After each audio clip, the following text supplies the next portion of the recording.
She shoved it in a rucksack with a pack lunch and a room 45 that she was crowded, but she didn't really mind. She liked the close proximity, made her feel alive, cause she didn't want to spend another fraction of a second isolated from the people that she saw. Today was different, she could feel Westminster beckon. She wasn't staying silent anymore, and she sat thinking about the dream she had the night before.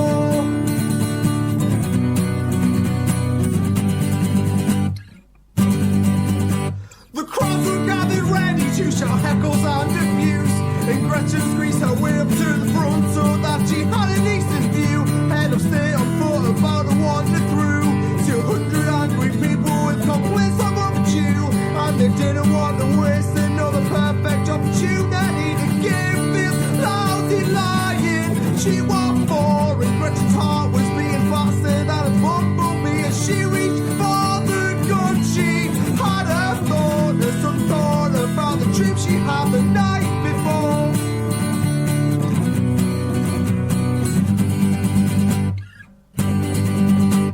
Gretchen cleaned the fences as her prey was walking past.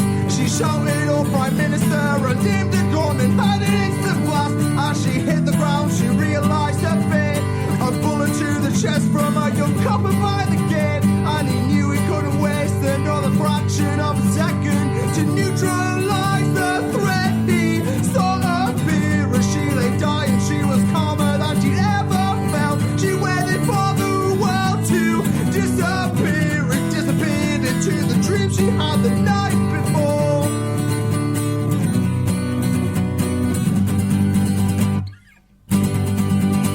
The one thing that no one could have predicted was the contents of the letter that she had inside her coat. But that's the thing the morning papers went with. The girl who chose to die just to send us all a note. And Gretchen knew the gun was never loaded. She simply couldn't go on feeling frustrated by life, so she wrote an open letter to the public. And the public had it read to them by newsreaders that night. And this is all it said: "Dear public, they get big by making us feel small. And I'd rather play this game by my rules or not play this game at all. They shove the world into millions of boxes, and I can't help but feel the squeeze. So I'll take a cue from Thelma and Louise. They get big by making us feel small, and I'd rather play this game by my rules or not play this game at all. They shove the world into millions of boxes, and I can't help but feel the squeeze. So I'll take my cue from Thelma and Louise. They get big by making us feel small, and I'd rather play this game by my rules or not play this game at all.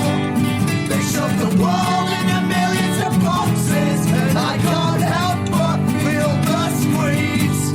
So I'll take my cue from Thelma and Louise. So I'll take my cue from Thelma and Louise. So I'll take my cue from Thelma and Louise.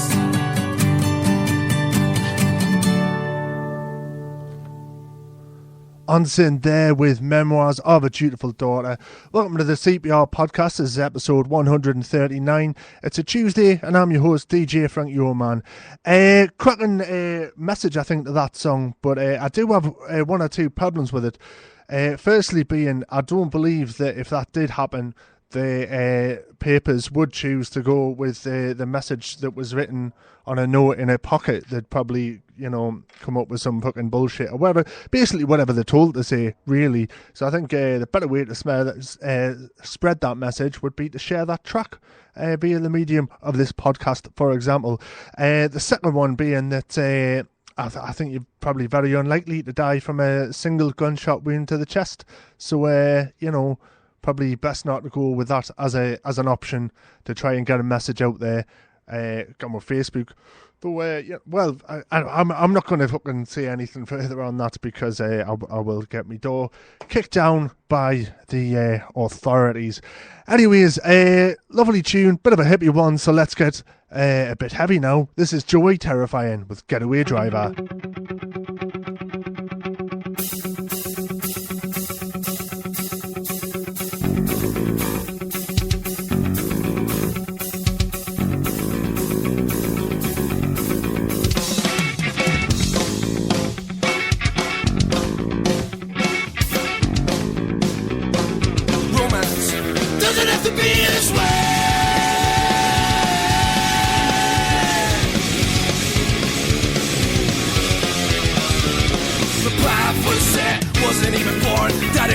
So they said I'm gonna go straight off the rails, set fire to the shitty city. Best friend smoking crack, got more in the grave. Everybody knows there's a high price to be paid. Better take your chance, money to be made in the city. Better take your chance, there's money to be made in the city. Better take your chance to rise and fucking shine.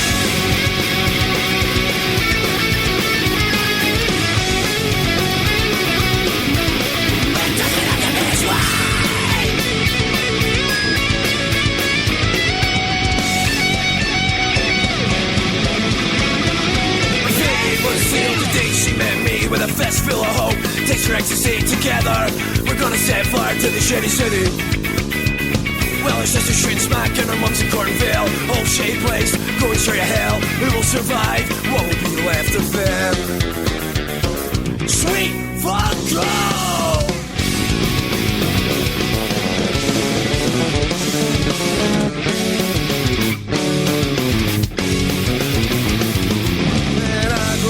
I'm gonna be a getaway driver. I'm gonna be a getaway. No, ain't too skilled, oh no other way. Fuck the police who said crime doesn't pay. I grow up, gonna be a getaway driver.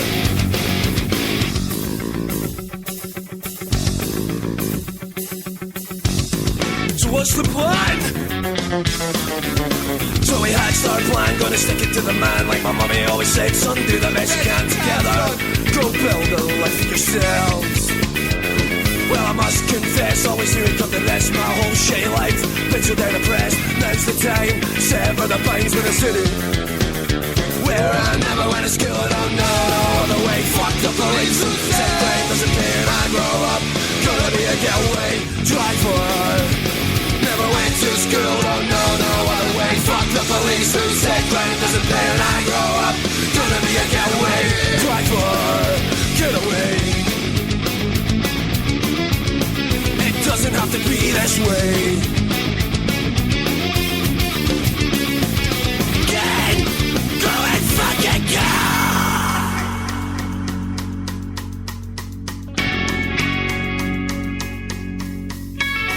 I'm gonna be a getaway driver.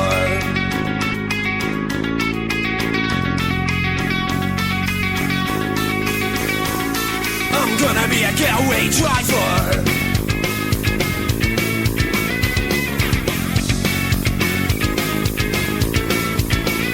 Tell me what about him, what about her, what about him, what about her, tell me what about him, what about I just went inside, took a little drive, day is a day, I've been waiting my whole life for a moment like this, pretty God, set me free, set me free.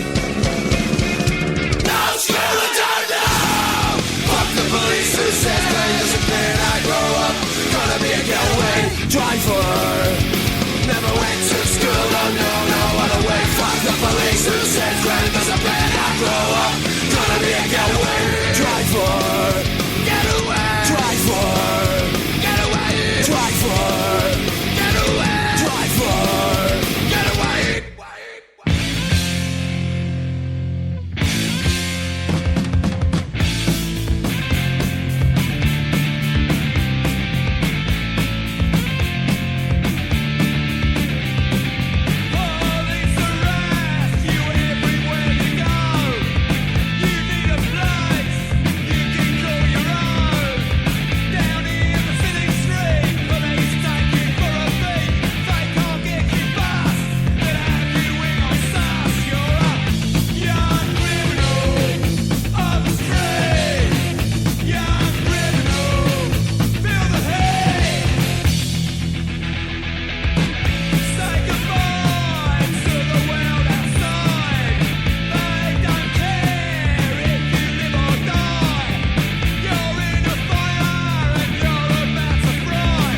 UK subs there with Young Criminal, and before that you heard Getaway Driver, both songs based around criminality, particularly of the young, which I want to sort of draw attention to, based on what the government are doing at the moment, is basically criminalising the poor, and they're already doing it to some extent. They want to bring it out, roll it out further, is basically force people to work for their benefits, which is, of course, prohibited within the Declaration of Human Rights, both the European one and the universal one, which I'll get to in a second. But basically, it's community service for the crime of being poor, which is why that's illegal, because it's criminal punishment without having to do any criminal activity. And obviously that's the reason why they're trying to get away from the European Convention of Human Rights. However, I will point out to them, not that they're listening, but I'll point out to you so that you know that about it. It's the reason why we have the Convention of Human Rights and the Universal Declaration of Human Rights is because less than a century ago, in fact, I can't be bothered to work out exactly how long ago, a few decades. You'll remember, you learned about it in school, your granddad fought in it probably. We had Hitler and various other absolute fucknuts doing all sorts of terrible things. So what happened after that was we all got together and said, right, we're putting together this universal law that all the governments have to adhere to, and that's a protection to stop that from ever happening again. It's there to protect the people from their governments. It's not something that governments can just decide, oh, well, we don't feel like adhering to that anymore. And they say a load of shit like, oh, we're not allowed to deport Abu Hamza because of fucking human rights. Look it up. It's widely available online. You can look at it in brief. You don't have to look at the whole ins and outs of legal jargon of it. It's all there. Obviously, there is nothing in there that says that you can't punish criminals or, fucking deport terrorists or anything like that. There's nothing in there at all that has anything to do with that, obviously, because why the fuck would we? That's just ridiculous. It makes no sense. It's made up. It's nonsense. It's gibberish. So, yeah, there's that. So, I'm not entirely sure what we can do about this. I want to get on and play some records. Get amongst your mates and fucking talk about, because it's fucking, there's a lot of damn squib protests going on, and we don't need to protest, right? We can protest quite comfortably from the comfort of our own homes and send them petition after petition after petition and tell them that we're not happy. I was mentioned yesterday there was well over 50,000 people came to protest outside of the Tory party conference. They're not interested in our protest, which is legally acceptance under duress. We need demonstrations. We need to demonstrate that we're not going to take this anymore, whatever form that may take. Personally, I feel like the thing to do is to start building the new system for what we're going to have after they're gone. Because, as I say, this is a worldwide thing that's happening all around the world. And their system, there's one or two things that are going to happen over the next, say, 20 years, I'd imagine.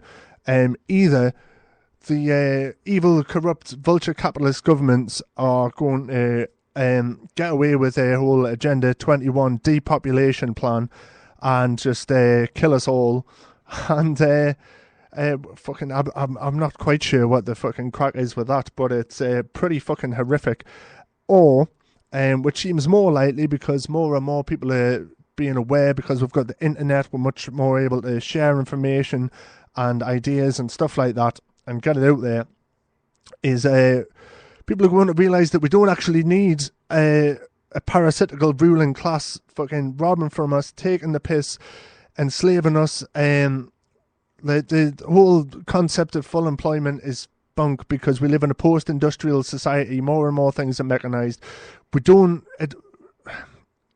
employment does not correlate to productivity anymore. And we need to move past that. And we can live in a world where, everybody has enough. We're already producing enough food. There's enough homes and everything. We'll have enough to provide for everyone. But there's just, it seems to be just this psychotic entitlement of the ruling classes, which they're trained to believe as much as we're trained to accept it through our education and various other propaganda means. But I'm going into too much depth here, but what I'm saying is get together with your mates and just fucking think about what you can do, how you can change things. Any and all forms of resistance are important and useful, including just moaning on Facebook because it's lets other people see that they're not alone in thinking like that. But I'm going to shut my face, get on and do that. That's important. And here's Choking Victim, and with a little précis from Michael Parenti. Look him up and all. Anyways, this is Money, Choking Victim. The function of that police action, those interventions in Central America and the Middle East, the function is system sustaining. It is to maintain that overall system. And you don't look at the particular cost. I could demonstrate to you that every single bank robbery, that in every single case practically, the cost of the police was more than the actual money that the robbers took from the bank. Does that mean, you see, there's really no economic interest involved then? They're not protecting the banks. The police are just doing this because they're on a power trip, or they're macho, or they're control freaks. That's why they do it. No, of course it's an economic. Of course they're defending the banks. Of course, because if they didn't stop that bank robbery, regardless of the cost, this could jeopardize the entire banking system. You see, there are people who believe that the function of the police is to fight crime. And that's not true. The function of the police is social control and protection of property.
These boots are made for walking, and that's just what they'll do. One of these days, these boots are going to walk all over you. Walk all over you. These boots are made for walking, and that's just what they'll do. One of these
it tears, go reaching for the sky. I'm reaching for the sky. Reaching for the sky. I'm reaching for the sky.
Flatback 4 there with Reach for the Sky. It's about all we've got time for on today's episode of the CPR podcast.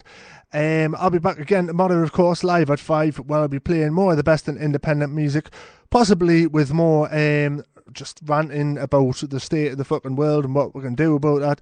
But to be honest, I'm going to try and just have some chilled out tunes tomorrow, but to be perfectly honest, it's going to depend very much on what happens in the morning news and just how much that pisses me off.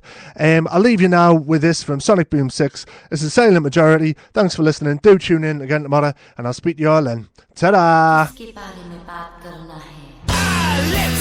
We hear no evil now, we speak no evil now, but I see what's around, and I can understand it. And eastern in the west, with right becoming left, I put you to the test. Let's say. So in the present tense, they say the evidence, point to all common sense, it always out for the best in the end. So please explain to me how a minority come both from being written because I got my fucking country. You, who would you speak for? Let's say. I think it's safe to say that people every day will cause to find a way for a kind of place where I wanna stay. And yet I'm pretty sure that there is so much more than wanna shut the door. Let's say. So trust me from the list, grant me a pessimist, if I can't measure what the problem is, if I pop question when the answer is this. Think we ever really get you out and integrate the game? You think we ever really would have said it got the neighborhood? You, who would you speak for? You got it, you got it. Who would you speak for? This place is where I belong. I gotta wonder if the sign speaks louder than So words. where's the wisdom in the words you never wanted to say? Pick up the pieces of opinions that I ever heard. What do you got to say? That's no secret, hey? I gotta wonder if we'll ever get an answer to it. Who would you speak for? Let's say. So when's it gonna stop? Casual racist drop. Call it a packy shop. You never stop to think about it. It isn't misconstrued to call it chinky food. It's simply fucking rude. Let's say. It turns my stomach when I hear that feel again. Say I got no problem and all back out. I wouldn't wanna meet that. Just because their skin is black and you can simply turn your back and say my god, I'm alright. That the privilege is on the attack. You, who would you speak for? Is it me or you or them? Who would you speak for? This place is where I belong. I gotta wonder if the sign speaks louder than So words. where's the wisdom in the words you never? Pick up the pieces of opinions that I never heard. What do you got to say? That's no secret, hey? I gotta wonder if we'll ever get an answer to it. Who would you speak for?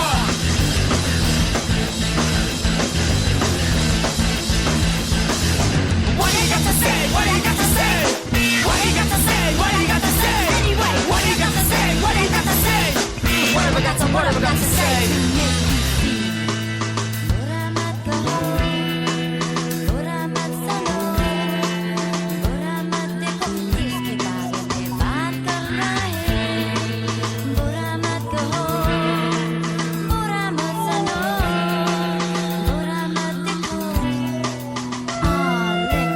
It's time to think it through. So what we gonna do? I know you've seen it too. It's up to me and it's up to you, hey? Then fucking sing along, cause there is nothing wrong in other unity song. This place is where I belong. I gotta wonder if the